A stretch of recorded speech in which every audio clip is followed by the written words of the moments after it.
السلام علیکم۔ سعودی عرب دنیا کی وہ واحد مملکت ہے جس کا نام کسی خاندان کے نام پر ہے۔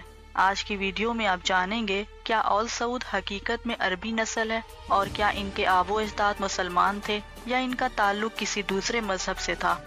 851 میں قبیلہ انزا کی ایک شاخ آل مسالک سے تعلق رکھنے والے کچھ افراد نے ایک تجارتی قافلہ تشکیل دیا جس کا مقصد عراق سے غذائی اجناس خرید کر انہیں نجد لانا تھا۔ اس قافلے کا سالار سامی بن مسلول تھا۔ اس قافلے کا گزر جب بصرہ کے بازار سے ہوا تو قافلے کے کچھ لوگوں نے ایشیائی خوردونوش خریدنے کے لیے بصرہ کے بازار کا رخ کیا۔ وہاں وہ ایک تاجر کے پاس پہنچے۔ یہ تاجر یہودی تھا۔ اس کا نام مردخائی بن ابراہیم بن موسیٰ تھا۔ خرید و فروخت کے دوران اس تاجر نے ان لوگوں سے پوچھا کہ تمہارا تعلق کہاں سے ہے۔ انہوں نے جواب دیا کہ ان کا تعلق انزا قبیلے کے ایک شاخ آل مسالک سے ہے۔ یہ نام سننا تھا کہ یہودی کھڑا ہوا اور وہ ان میں سے ہٹ فرد سے بڑے پرتپاک کے ساتھ گلے ملا۔ اس نے بتایا کہ وہ خود اس قبیلے کی شاخ سے تعلق رکھتا ہے لیکن اپنے والد کے انزا قبیلے کے بعض افراد سے ایک خاندانی جھگڑے کی وجہ سے اس نے بصرہ میں آ کر رہائش اختیار کر لی۔ اس نے اپنے خادموں کو حکم دیا کہ قافلے والوں کے تمام اونٹوں پر گندم، کھجور اور چاول کی بوریاں لاد دو۔ یہودی تاجر کے اس رویے نے قافلے والوں کو حیران کر دیا۔ وہ انتہائی خوش ہوئے کہ عراق میں ان کے ایک خاندان کا فرد مل گیا ہے جو ان کے رزق کا وسیلہ ہے۔ انہوں نے اس کی ہر بات پر منوعاً یقین کر لیا۔ اگرچہ وہ تاجر یہودی تھا لیکن مسالک قبیلے کے لوگوں کو اناج کی شدید ضرورت تھی، لہٰذا انہوں نے اس کی مہمان نوازی کو اپنے لیے غنیمت جانا۔ جب قافلہ اپنا واپسی کا سفر باندھ رہا تھا تو اس نے درخواست کی کہ وہ اگر اسے بھی اپنے ہمراہ لے لے تو یہ اس کے لیے بڑی خوش بختی ہوگی، کیونکہ اس کی عرصہ دراز سے خواہش ہے کہ وہ اپنے آب و اجداد کے وطن کو دیکھے۔ نجد پہنچ کر اس نے لوگوں سے راہ و رسم بڑھانا شروع کر دی اور کئی افراد کو اپنے چرب زبانی کی بنا پر اپنے حلقے اثر میں لانے میں کامیاب ہو گیا۔ لیکن غیر متوقع طور پر اسے وہاں القاسم سے تعلق رکھنے والے ایک مذہبی رہنما شیخ صالح سلیمان کی مخالفت کا سامنا کرنا پڑا۔ اس مذہبی عالم کی تبلیغ کا دائرہ نجد، یمن اور حجاز تک پھیلا ہوا تھا۔ یہودی کو اس شخص کی مخالفت کی وجہ سے مجبوراً یہ علاقہ چھوڑنا پڑا اور وہ القاسم سے علیہ آ گیا۔ یہاں آ کر اس نے اپنا نام تبدیل کر دیا اور مردخائی سے مرخان بن ابراہیم بن موسیٰ ہو گیا۔ پھر وہ یہاں سے الکتیب کے قریب ایک علاقہ درائیہ میں قیام پذیر ہو گیا۔ یہاں اس نے مقامی باشندوں میں اپنا اثر رسوخ بڑھانے کے لیے ایک من گھڑت کہانی کا سہارا لیا۔ کہانی یہ تھی کہ نبی کریم صلی اللہ علیہ وسلم کے زمانے میں مسلمانوں اور کفار کے مابین لڑی جانے والی جنگ احد میں ایک کافر کے ہاتھ رسول صلی اللہ علیہ وسلم کی ڈھال لگ گئی۔ اس کافر نے یہ ڈھال بنو کنیکا کے ہاتھ فروخت کر دی۔ بنو کنیکا نے اسے ایک بیش بہا خزانہ سمجھتے ہوئے اپنے پاس محفوظ رکھا۔ یہودی تاجر نے اس علاقے کے بدو کے درمیان اس طرح کی کہانیاں پھیلانا شروع کر دی۔ ان من گھڑت کہانیوں کے ذریعے وہ یہ ثابت کرنا چاہتا ہے کہ عربوں میں یہودی قبائل کا کتنا اثر ہے اور وہ کس قدر لائق احترام ہے۔ اس نے اس طریقے سے عرب دیہاتیوں، خانہ بدوشوں، بدو اور سادہ لو افراد میں اپنا ایک مقام و مرتبہ بنا لیا۔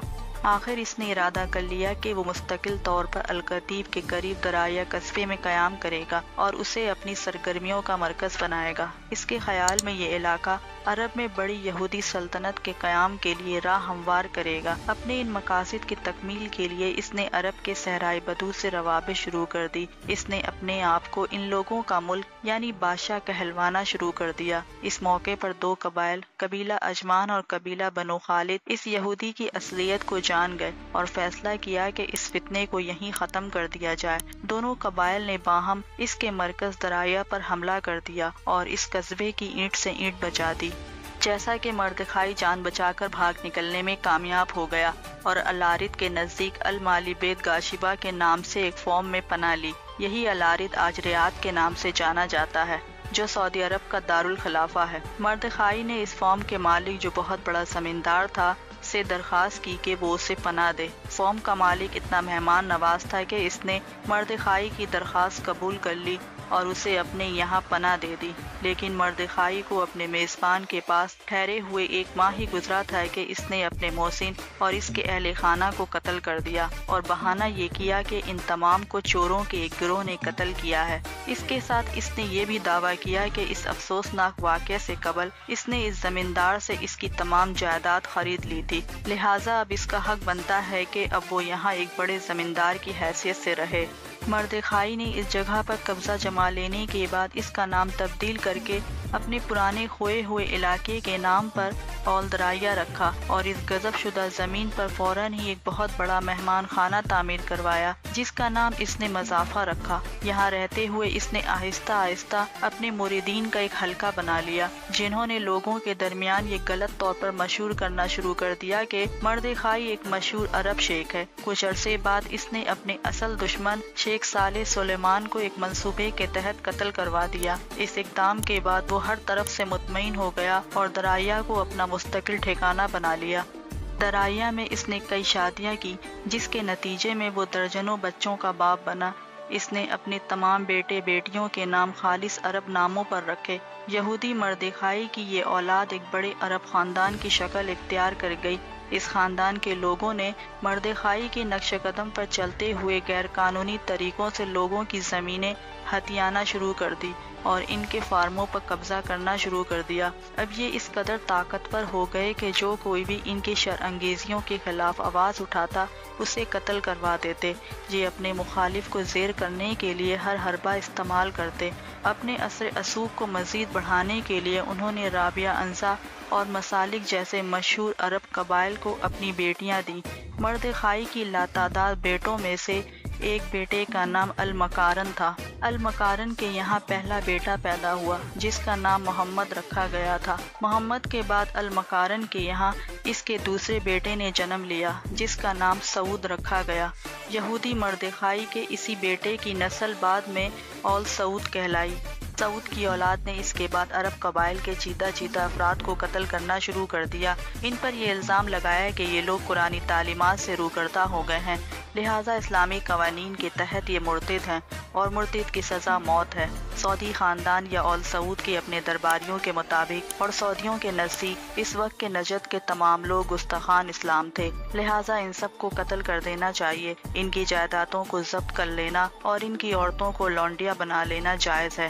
ان کے نزدیک وہ شخص جو محمد بن عبد الوہاب کے عقیدے سے متفق نہیں ہے وہ دائرہ اسلام سے خارج ہے۔ محمد بن عبد الوہاب کی تعلیمات کے مطابق سعودی خاندان کو اس امر کی اجازت تھی کہ وہ اپنے مخالفین کے دیہاتوں کو مسمار کریں، ان کی عورتوں اور بچوں کا قتل عام کریں، ان کی خواتین کی عصمت دری کریں، حاملہ عورتوں کے پیٹ چاک کر کے ان کے بچوں کے ہاتھ کاٹ دیں اور پھر انہیں جلا دیں۔ اس وحشی خاندان نے عملاً ہر مذہب وہابیت کے نام پر یہ تمام جرائم کیے۔ عقیدہ وہابیت جو حقیقت میں ایک یہودی کی تخلیق تھا اور جس کا مقصد مسلمانوں کے اندر انتہا پسندی اور دہشت گردی اور فرقہ واریت کے بیج بونا تھا۔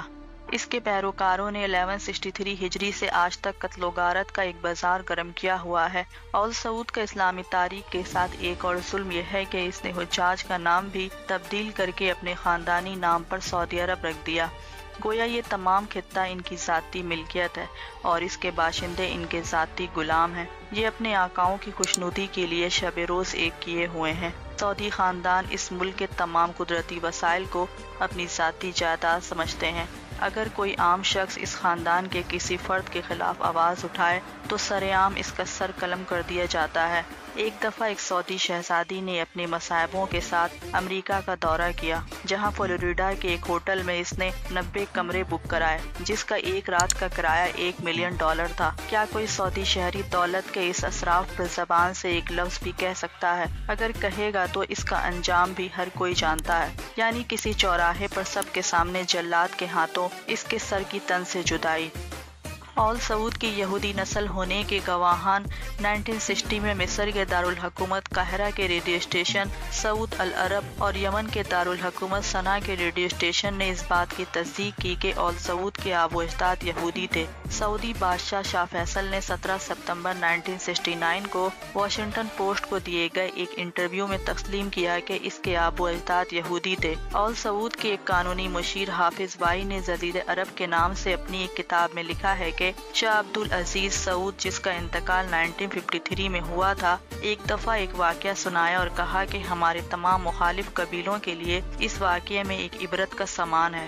واقعہ یہ ہے کہ میرے دادا سعود اول نے ایک دفعہ اپنے مخالف قبیلہ مشیر کے کئی افراد کو گرفتار کر لیا، اور جب اسی قبیلے کے افراد کا ایک گروہ ان کے پاس ان لوگوں کی رہائی کی سفارش لے کر آیا تو اپنے جلادوں کو حکم دیا کہ وہ ان تمام قیدیوں کے سر کاٹ دے۔ پھر اس نے ان قیدیوں کی سفارش کے لیے آنے والے لوگوں سے کہا کہ میں نے آپ کے لیے ایک عمدہ ضیافت کا اہتمام کیا ہے۔ چنانچہ دسترخوان بچھایا گیا اور دسترخوان پر جو تش رکھے گئے ان میں ان قیدیوں کے جسموں کے بھنے ہوئے اعضاء اور ان کے اوپر ان قیدیوں کے سروں کو سجا کر رکھا گیا تھا۔